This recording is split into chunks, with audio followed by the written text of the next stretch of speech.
মশা তাড়ানোর জন্য এখন কিন্তু আর কোনো রকম মশা মারার তেল, কয়েল, ধূপকাঠি কিচ্ছু লাগবে না। ঘরোয়া এই রেমেডিটি একবার ট্রাই করুন। 5 মিনিটের মধ্যেই দেখবেন বাড়ি থেকে মশারা পালিয়ে গেছে।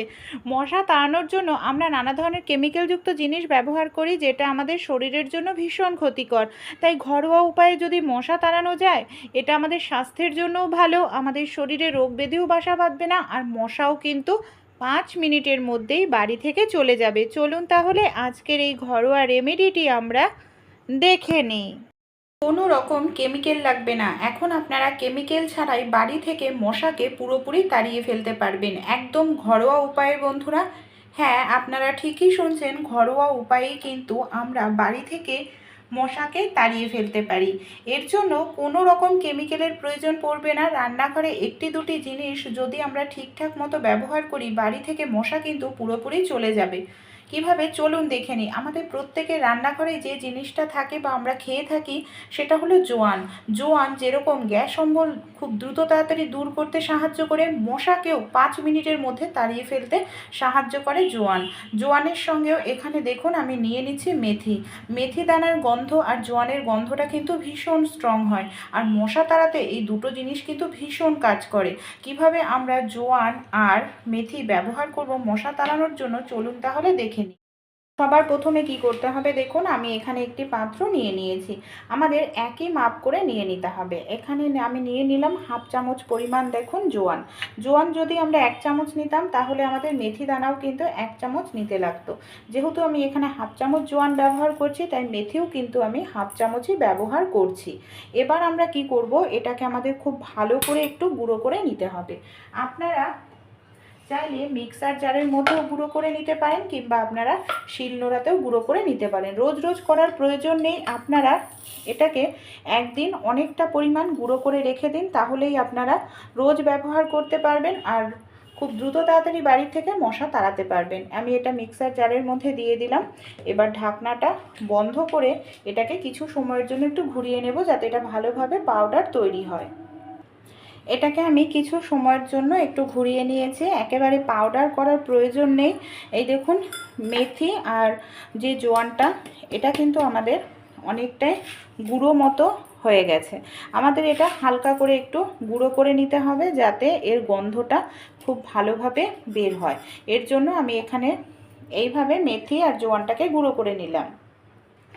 এবার কি করব, একটি পাত্রের মধ্যে আমরা নিয়ে নেব। আমি আগেও বলেছি, বেশি পরিমাণে আপনারা তৈরি করে রেখে দেবেন, রোজ রোজ করার দরকার নেই। পাত্রের মধ্যে সামান্য পরিমাণ এই যে জোয়ান আর মেথির মিশ্রণটা আমি দিয়ে দিলাম। এবার এর মধ্যে আরও দুটো জিনিস আমাদের দিতে হবে। এখানে আমি আর যে জিনিসটা দেব, সেটা হলো বেশ কিছুটা পরিমাণ হলুদ গুঁড়ো। হলুদও কিন্তু মশা তাড়াতে ভীষণ সাহায্য করে। হলুদটা দিয়েও খুব ভালো করে দেখুন এইভাবে মিশিয়ে নিচ্ছি। এর মধ্যে এখানে আমি দিয়ে দেব সামান্য পরিমাণ সরিষার তেল। সরিষার তেলের পরিমাণটা কিন্তু বেশি দেবেন না, অল্পই সরিষার তেল দিতে হবে। আর সর্ষের তেল দিয়েও খুব ভালো করে এটাকে দেখুন এইভাবে আমি মিশিয়ে নিচ্ছি। এবার এটাকে আমরা কিভাবে ব্যবহার করব, যাতে বাড়ি থেকে আমাদের মশা পুরোপুরি চলে যায়। আমাদের বাড়িতে যে এই ধরনের তুলো থাকে বা নরম সুতির কোনো কাপড়ও আপনারা নিয়ে নিতে পারেন। সবার প্রথমে কি করব, এখানে এটাকে এইভাবে আমি বিছিয়ে নিলাম, মানে ছড়িয়ে নিতে হবে।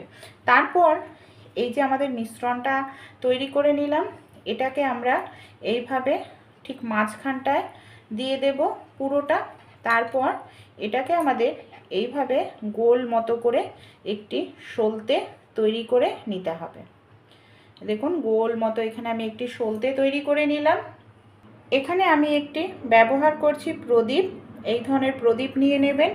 হাতের কাছে যদি প্রদীপ না থাকে, স্টিলের পুরনো যে কোনো পাত্র আপনারা এখানে ব্যবহার করতে পারেন। এর মধ্যে আরও একটি জিনিস আমি দিয়ে দিচ্ছি। এখানে আমি নিয়ে নিচ্ছি কিছুটা পরিমাণ কর্পূর। কর্পূরও কিন্তু মশা তাড়াতে সাহায্য করে, ঘরের নেগেটিভ এনার্জি দূর করতে ভীষণ সাহায্য করে কর্পূর। বাড়িতে যখন মশার উৎপাত ভীষণ বেড়ে যাবে, সে সন্ধেবেলা হোক কিংবা সকালবেলা, আপনারা কি করবেন, এই ধরনের একটি প্রদীপ ধরাবেন। এই যে প্রদীপটা আমরা ধরাচ্ছি, এই প্রদীপের মধ্যে যে উপকরণগুলো রয়েছে সেটা যখন এই যে প্রদীপের শিখাটা যে বের হবে না, এর মধ্যে থেকেই কিন্তু কর্পূরের গন্ধ, সেই সঙ্গে আমরা যে জোয়ান ব্যবহার করেছি জোয়ানের গন্ধ আর মেথির গন্ধ বের হতে থাকবে, যেটা মশা তাড়াতে কিন্তু ভীষণ সাহায্য করবে। আর এই প্রদীপটা আপনারা যদি জ্বালিয়ে রাখেন, মিনিমাম কিন্তু প্রদীপটা 10 থেকে 15 মিনিট জ্বলতে থাকবে। আর ধীরে ধীরে দেখবেন বাড়ির থেকে সব জ্বালানোর পর আপনারা কি করবেন, পুরো ঘরে এইভাবে প্রদীপটাকে দেখাতে থাকুন, সব জায়গায় দেখাতে থাকবেন। দেখবেন কোণার মধ্যে যেই সব মশারা লুকিয়ে থাকে সেই সব মশারাও কিন্তু খুব দ্রুত তাড়াতাড়ি বের হয়ে যাবে। এইভাবে পুরো ঘরে আপনাদের যতগুলো রুম আছে সব রুমের মধ্যেই এই প্রদীপটাকে দেখান। আর দেখবেন 5 থেকে 6 মিনিটের মধ্যেই পুরো ঘরবাড়ি থেকে মশারা আপনাদের কিন্তু পুরোপুরি চলে যাবে।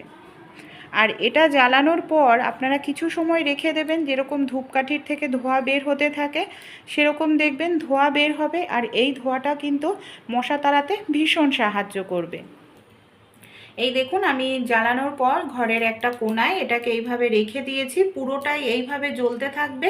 আর ধীরে ধীরে দেখবেন যখন নিভে যাবে তখনও এটার থেকে বেশ কিছু সময়ের জন্য ধোঁয়া বের হবে। আর সেই ধোঁয়াটার গন্ধটাও ভীষণ স্ট্রং, সেটাও মশা তাড়াতে সাহায্য। প্রদীপটা জ্বালানোর পর যখন নিভে যাবে দেখবেন এই যে ধূপকাঠি বা আমরা কয়েল জ্বালালে যেরকম ধীরে ধীরে ধোঁয়া বের হতে থাকে, এরকম কিন্তু অনেকক্ষণ পর্যন্ত ধোঁয়া বের হতে থাকবে। আর এই ধোঁয়ার মধ্যেই যে গন্ধটা থাকবে সেটাই আমাদের মশা তাড়াতে ভীষণ সাহায্য করবে। আপনারা একবার এই রেমেডিটি ট্রাই করুন, 100% উপকার পাবেন।